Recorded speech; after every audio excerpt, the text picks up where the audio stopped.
Le cri de la terre. Vous avez peut-être vu passer cette information qui a mis en émoi la Lorraine.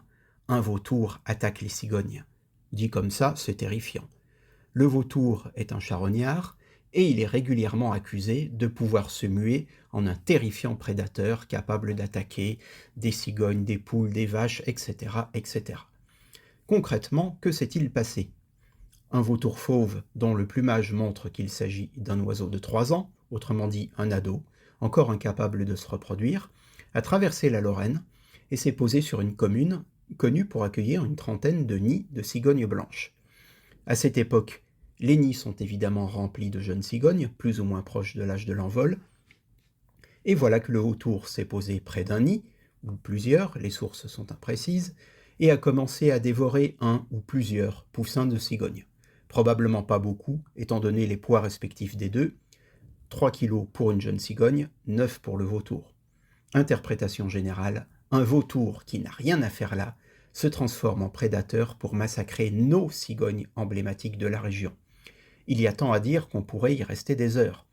Pour commencer, il faut savoir qu'un poussin de cigogne face à une menace a comme réflexe de faire le mort.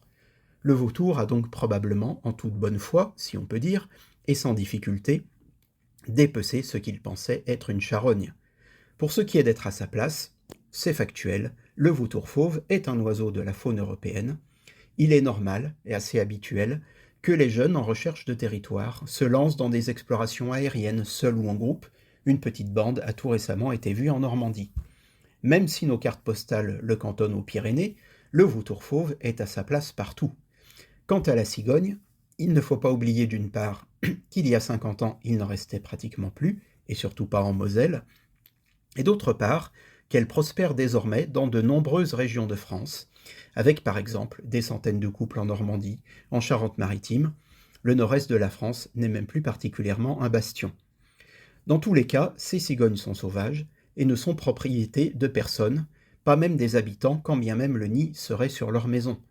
Pour spectaculaire qu'il soit, cet acte de prédation ponctuelle n'a rien d'une infraction au légitime ordre des choses. Il heurte nos idées reçues et les fait d'autant plus ressortir, mais il n'y a rien là de plus révoltant que la capture d'une chenille par la première mésange venue.